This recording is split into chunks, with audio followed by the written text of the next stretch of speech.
Bernard Curren. I'm employed by Plymouth University. I'm the Director of the Innovation Centres and Innovation Lead for the University. I think it is appropriate to encourage entrepreneurial or business-like culture within groups and individuals.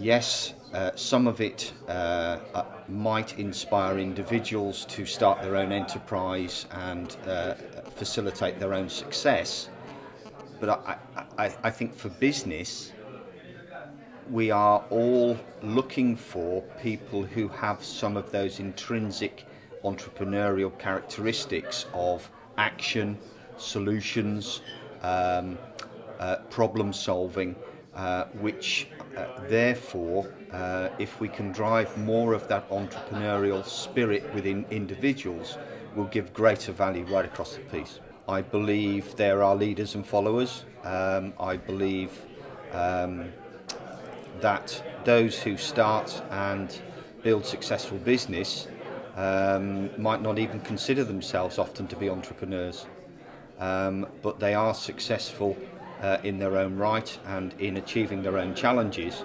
and the important thing is that we stimulate business to both develop and grow so that we have high value jobs and opportunities to give people the opportunity for satisfaction in their jobs. I think at times some of the support or engagement projects are a little fragmented in that we might be stimulating entrepreneurial activity within some groups which not necessarily should be isolated from graduate groups. You know, I'm thinking of things like those who've, for whatever reason, been out of work for long periods, who are receiving some really good support, but actually is there some value in connecting them into incubation and innovation environments so that actually they could see that inspiration and drive their own aspiration for success through seeing success. And sometimes these projects are a little isolated.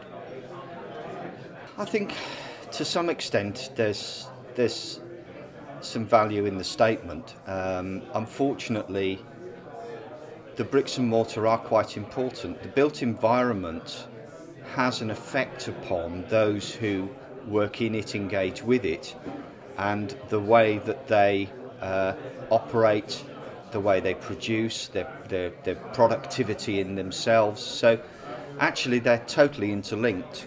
You need great environments to stimulate individuals and groups to do great things, and a poor environment unfortunately is less likely to stimulate great new technologies and advances and growth. So I think they're interlinked. You've got to put the infrastructure in and then drive the infrastructure hard for success and get those technology outputs.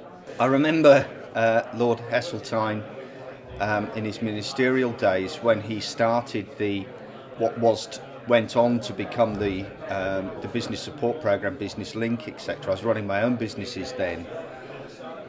And his latest report also goes back to some of the grassroots principles about successful business engaging with earlier stage business to create, if you like, peer support opportunities.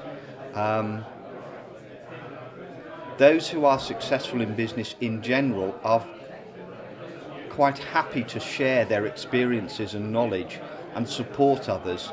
It's just allowing, again, those groups to come together and facilitate that learning to be shared.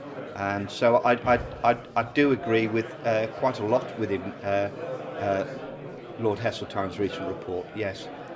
To have an opportunity to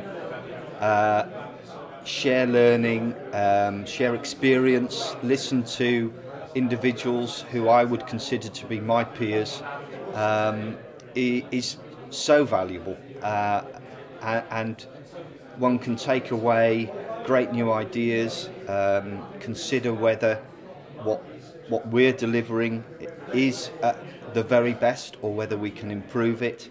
And it's a stimulating environment to share and consider and reflect and hopefully take back with new stimulus some great opportunities.